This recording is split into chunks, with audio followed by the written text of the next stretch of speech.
D'intenses campagnes de communication sont menées pour distribuer gratuitement les intrants à travers toute la République. Des moustiquaires imprégnés d'insecticides à longue durée sont offertes. Des milliers d'actions sont entreprises chaque année par le gouvernement congolais et ses partenaires dans la lutte contre le paludisme et les résultats sont visibles.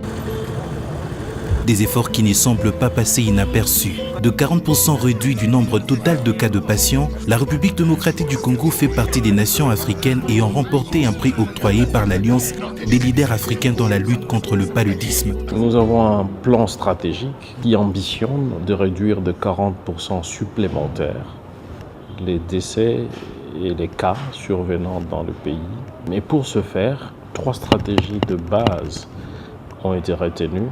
Il s'agit de toute une série d'activités de prévention de la maladie, ainsi que des activités de traitement, diagnostic et traitement des cas, accompagnées par une surveillance robuste pour générer des données fiables pour la prise de décision.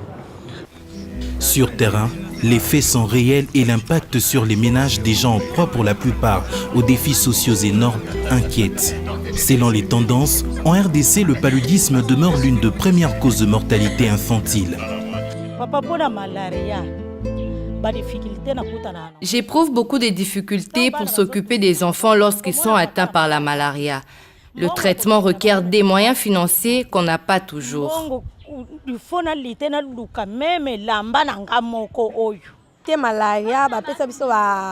Nous avons bénéficié des moustiquaires, mais nous y recourons seulement pour nous protéger durant la nuit. Entre-temps, nous sommes exposés aux piqûres des moustiques partout. Nous ne pouvons pas nous contenter de vivre dans l'insalubrité étant donné qu'elle nous expose aux piqûres des moustiques.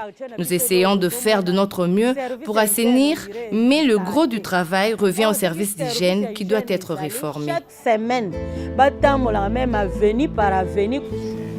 Face à un environnement dans la capitale et dans le coin reculé du pays caractérisé par des failles énormes dans la gestion de déchets et des milieux occasionnant la prolifération des anophèles, agents vecteurs de la malaria, serait-ce opportun de diversifier les axes d'intervention?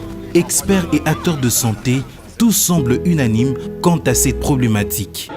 La gestion de l'eau a un lien direct sur la prolifération des anophèles. En plus de ça, la gestion aussi des déchets. Lorsque chez vous, les boîtes de conserve sont jetées, ces boîtes peuvent constituer un milieu dans lequel peut pulluler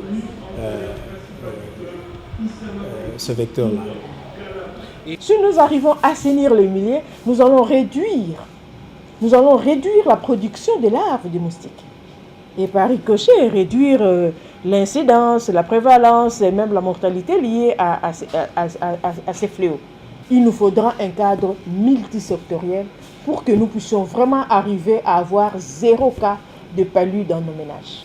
La promotion d'une lutte multisectorielle qui ne saurait produire des résultats escomptés sans le concours également du service d'hygiène bien loti. Au stade actuel, le service national se trouve en besoin pressant d'un coup de pouce pouvant lui permettre de contribuer activement dans la lutte contre la malaria.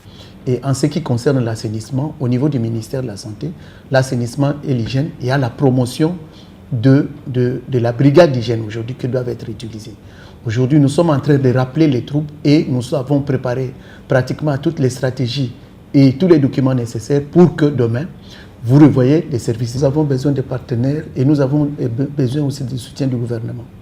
Le gouvernement doit nous appuyer pour que, au fait, le code de l'hygiène qui a été élaboré puisse être promulgué au niveau de l'Assemblée et être utilisé au niveau des communautés. La politique nationale de l'hygiène qui a été élaborée puisse être réellement utilisée.